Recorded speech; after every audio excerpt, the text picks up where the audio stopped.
Welcome back, dear learners.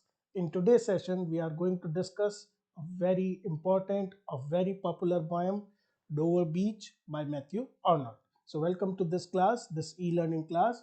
Dear friends, this Dover Beach poem written by Matthew Arnold, his lifespan being 1822 to 1888. देखिए Matthew Arnold जो थे, he is considered as one of the three greatest poets of the Victorian age. First being Robert Browning, second is Alfred Tennyson, और जो तीसरे थे वो हैं Matthew Arnold. Now the poetry of Matthew Arnold is very important to understand the particular features, particular characteristics of the Victorian age. You can see, if you see, that Dover Beach is actually Arnold's most popular poem.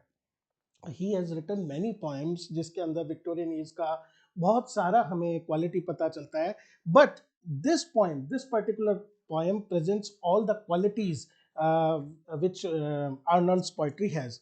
It presents, जो मैं quality की बात कर रहा हूँ, what does it presents? Poet's lament. Poet का जो लेमेंट है बेसिकली उसके बारे में वो बात करता है. And if we see, he is considered as one of the most serious poets of his times. And actually ऐसे poets को जो बहुत serious होते हैं, those who are concerned about their times and society, we can call that he is like a sage in his analysis of the modern world. In most of his works, he presented a bleak and pessimistic picture. Now, इससे हम ये समझ सकते हैं कि there are two kind of views. दो तरह से व्यूज होते हैं. एक होता है जो मान के चलते हैं कि everything is good with this world, जो रॉबर्ट ब्राउनिंग की पोइट्री में हम देखते हैं, and we call such poets very optimistic ones. दूसरे जो पोइट्स होते हैं, they find out the melodies, जो कमियां हैं, जो according to them the world is going towards a decline, जहां वैल्यूज का, मॉरल वैल्यूज का, ह्यूमन वैल्यूज का लगातार डिक्लाइन हो रहा है. Matthew Arnold is from this second class. तो bleak, it's a very dark vision of the world, of the contemporary society, which according to him is becoming more and more materialistic. यहां पर मैं आपको बताना चाहूंगा विक्टोरियन एज की एक और क्वालिटी के बारे में कि दिस वाज अ पीरियड, जो ये पूरी 19th सेंचुरी का स्पेशली जो सेकेंड हाफ था, एक तरफ साइंटिफिक डेवलपमेंट थे, प्रोग्रेसिव आइडियाज थे, डार्विन की वजह से लगातार जो क्वेश्चंस उठ रहे थे द ओरिजिन ऑफ स्पीशीज नाम की बुक से. दूसरी तरफ जो ट्रेडिशनल फेथ थे कि this world is created by God and all those traditional teachings, उनके बीच में एक क्लैश था. तो this clash created many doubts among the believers. उससे पहले जब तक ये साइंटिफिक डिस्कवरीज नहीं हुई थी, there was no scepticism, there was only faith, blind faith. लेकिन अब क्वेश्चनिंग होने लग गई थी, और the position of human beings in this universe, उसके ऊपर भी डाउट हो रहा था. The loss of faith is his primary concern as he ponders. वो सोचते हैं इस बारे में और वो जानना चाहते हैं इस बारे में upon the melodies of the world. इस पूरी दुनिया की जो मेलोडीज हैं, चाहे वो उनकी पोइट्री हो, चाहे वो उनके क्रिटिकल वर्क्स हो. उनके पॉपुलर वर्क्स की अगर हम बात करें, there are poetic collections, Empedocles on Etna, then the Scholar Gypsy, very popular poem once again, and Thyrsis, it's an elegy. ये उन्होंने कोमेमोरेट कराया अपने फ्रेंड को. He also wrote some great critical works like Culture and Anarchy. ये इनका बहुत famous work है, जो इनके बेसिक आइडियाज हैं, जो इनके थॉट्स हैं रिगार्डिंग कल्चर, रिगार्डिंग किस तरह से जो वैल्यूज है उनमें डिक्लाइन हुआ है, उनको प्रेजेंट करता है. His views regarding the importance of culture and traditions and the role of poetry in human life. Now Dover Beach Arnold की सबसे पॉपुलर पोएम है, जैसे मैंने आपको बताया, क्योंकि ये it's a lament. This poem is a sort of lament, and it lament किस चीज के ऊपर है? Loss of faith in God and among humanity itself. जो लॉस है उसके ऊपर ये लिखती है. The poem was written when Arnold stayed at Dover. Now, Dover is a geographical position. You can see that this is part of Britain and this is the southeast area. and there is a strait of Dover in English Channel. This is English Sea. वहां पर there is a strait, a very narrow body of water. Dover town की वजह से इसको Dover बीच यहाँ बोला जाता है. And on the other hand of this straight is France. And he was staying during his honeymoon, and though poem was published almost 7-8 years later 1867 में, लिखी शायद 1861 के आसपास गई हो. And Arnold was worried. What were the thoughts? कौन से वो thoughts थे जिन्होंने इस poem को inspire करा? The growing skepticism, जो feeling of doubt थी, questioning थी about religious belief, उनके ऊपर उनका ध्यान गया. And scientific discoveries, especially Darwin की जो origin of species के publication के बाद, and he concluded this would lead, अगर हम ये skepticism, अगर ये faith कम होता गया, this would lead to a disaster. The poem is in form of a dramatic monologue. जो poem है वो उसको हम elegy भी count कर सकते हैं because it is very serious in its tone और बहुत somber way में लिखी गई है. But form के बारे में बात करें typical, तो it is a dramatic monologue. Now, what is a dramatic monologue? Dramatic monologue is a poem in which there is only one speaker. That is why monologue. Only one person speaks, and the situation is a sort of dramatic. Now, this poem lacks, we can say, the dramatic tension. जो dramatic monologues Robert browning के हैं जिनके अंदर एक dramatic tension पाई जाती है, this poem lacks this. But still, the setting is almost for a dramatic monologue because there is only one speaker and also there is a listener. Then speaker of the poem is generally we can take as the poet himself, Matthew Arnold himself. हालांकि ऐसा जरूरी नहीं होता है. और Robert browning के जो dramatic monologues होते हैं उनके अंदर speaker is always some other person, some third person. But in this particular case, we can say that the poet himself is the speaker. And who is the listener? Initially, we don't have the idea, केवल एक reference है, but later we come to realize it must be his beloved or his wife. The setting, the title indicates, जो title खुद ही है, Dover Beach, which is a coast town in South England. And on one side of this Dover Beach, we have the southern part of England, and on the other hand, we have France, country of France. So the poet is standing there and looking at the beach. The poem begins with a natural description, natural harmony, and works as the contrast for the human world in which there is only a chaos. इस point के साथ हम सबसे important जो चीज़ हमें ध्यान रखनी है वो ये है कि किस तरह से पॉइंट बैलेंस करते हैं, शो करते हैं that there is a natural world and then what happens in this particular good peaceful world. We begin the poem in the very first stanza. If you look carefully, the sea is calm tonight, the tide is full, the moon lies fair upon the streets. On the French coast, the light gleams and is gone. The cliffs of England stand, glimmering and vast, out in the tranquil bay. These are the opening lines of the poem.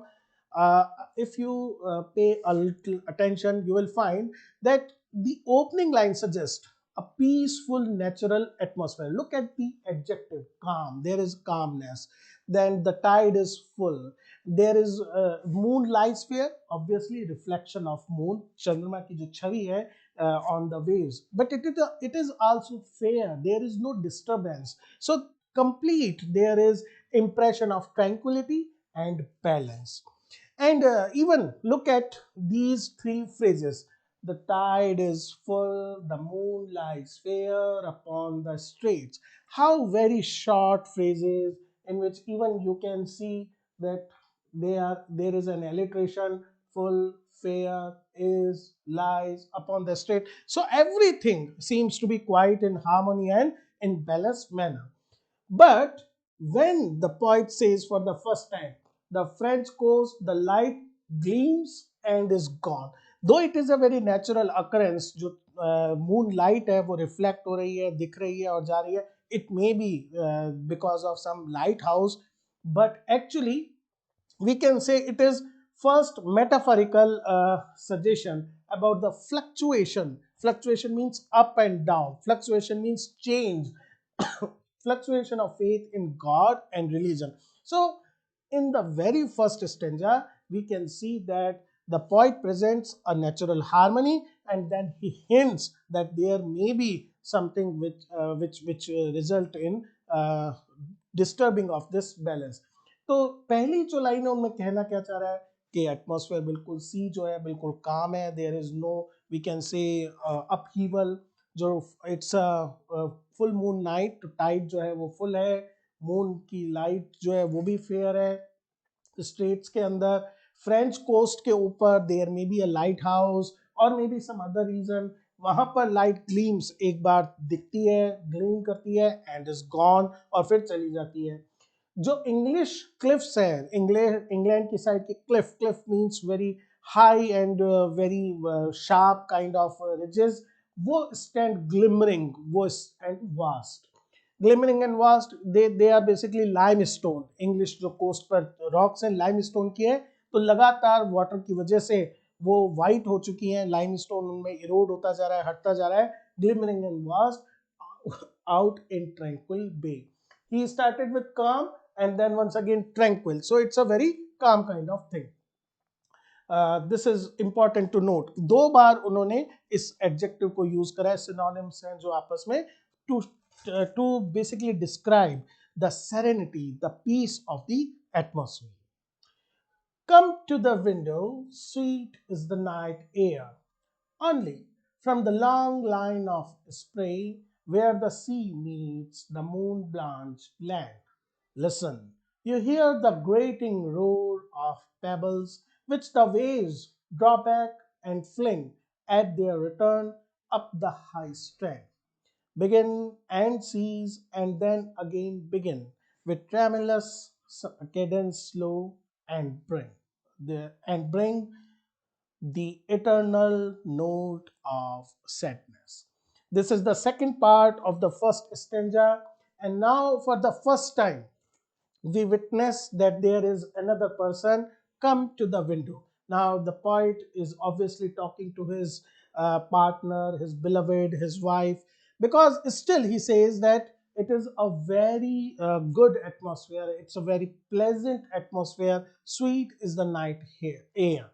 But in the very next line, from the long line of spray where the sea meets the moon blanched land. Look at this beautiful natural imagery. There is spray of the waves where the sea waves are coming and they are touching the moon blanched land which is blanched. Blanched means white. जो moon light है, चांदनी है, उसका जो दूधिया रंग है, that is why the whole land is looking white, and where they meet, listen, then the poet is talking to his partner that listen carefully, you hear the grating roar. It's a kind of, we can say, hyperbole, exaggerated. It's just pebbles, and grating is which is not pleasant to ear, जो सुनने में अच्छा नहीं हो, कर्कश उसके साथ sound है. This is the first adjective actually which is not harmonious. And then roar, there is garjana, obviously there is sound of waves, but roar kiska hai? Pebbles. Now this is something ironic. Pebbles are very small round smooth stones जो लगातार rolling की वजह से, wave की वजह से वो लगातार आ रहे हैं.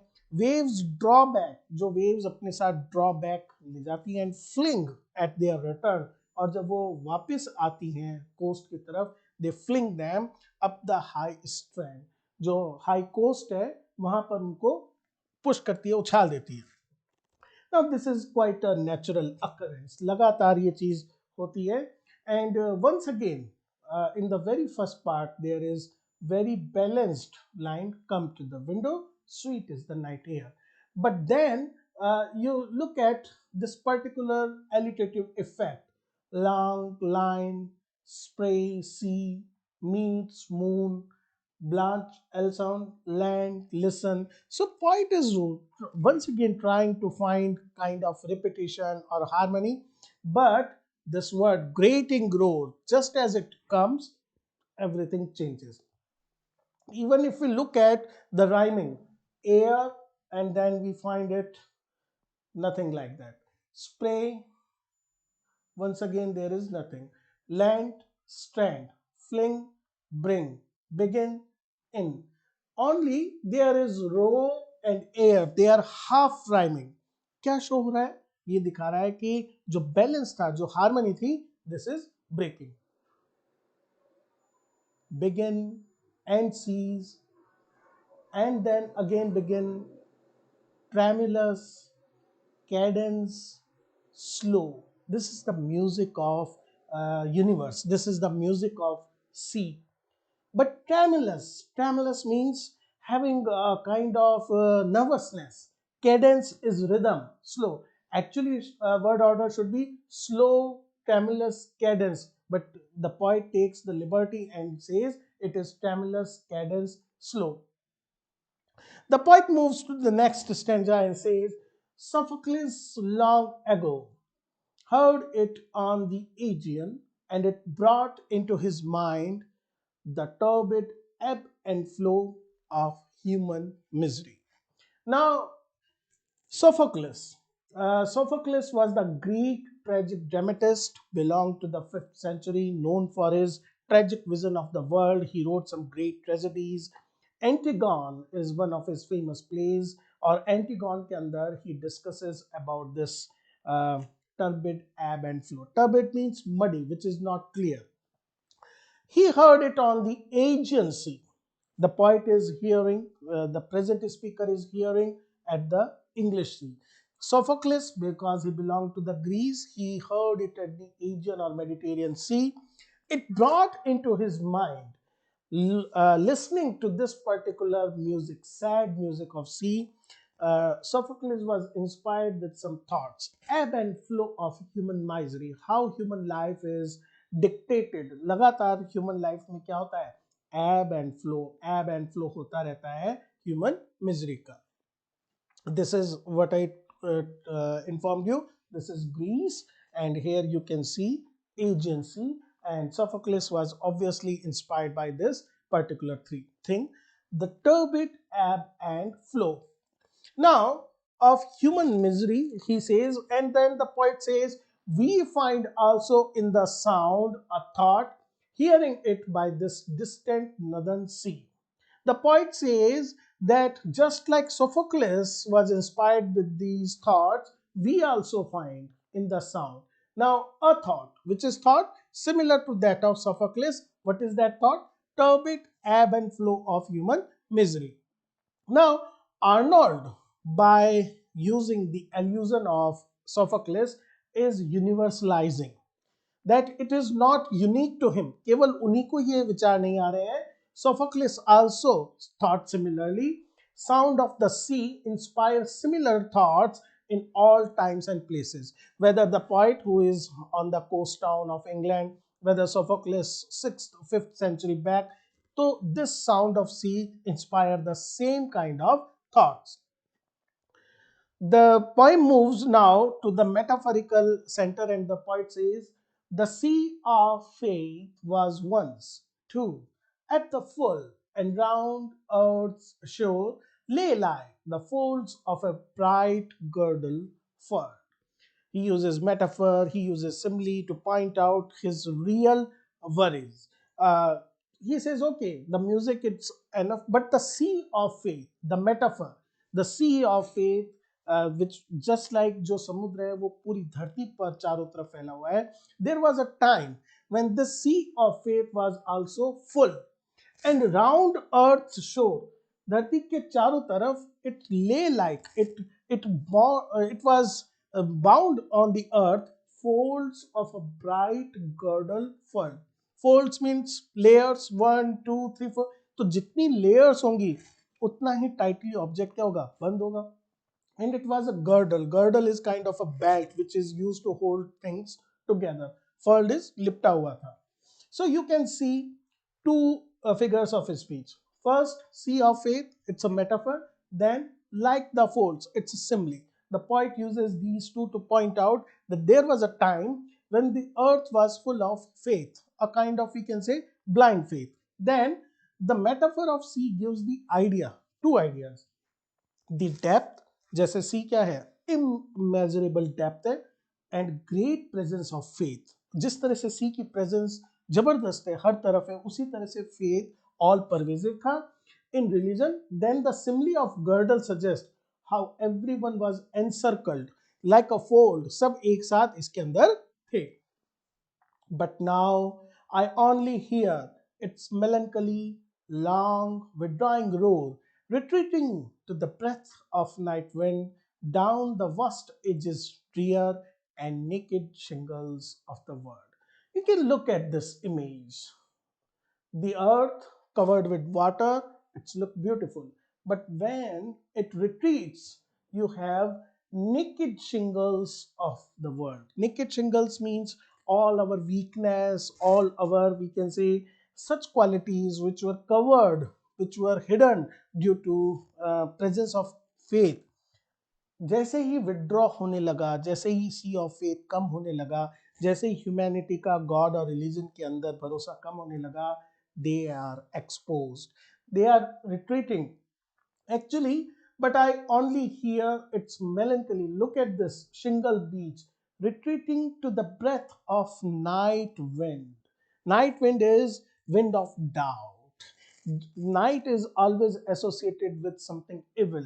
So night wind jo hai, it's doubt, it's questions, it's skepticism, vast ages drear, drear, which is we can say, which is quite we are afraid of looking at this thing. And all the naked shingles of the world, all these things are exposed, which were earlier hidden, which were earlier quite invisible to us. Now I will ask your attention to one particular object, the first and this third stanza, and you can see how Arnold is contrasting them. Look at this, the sea, the sea. There was actually sea and it is actually a metaphorical sea. Then tide is full. Here once again he used at the full. Then gleams and almost similar adjective, bright. Then we have glimmering, sorry, the gleams and glimmering both are together, and here we have bright. Then we have, it's a slight technical glitch. We have the slide which waves draw back and fling upon their return. So once again, withdraw and retreat. So these things you can compare in your poem also, that how the poet has contrasted these two things. And then we have moon blanched land along with naked shingles of the world. This is the last stanza. The poet is desperate and he sees no remedy. And you look at these lines, he says, "Ah, love, let us be true to one another.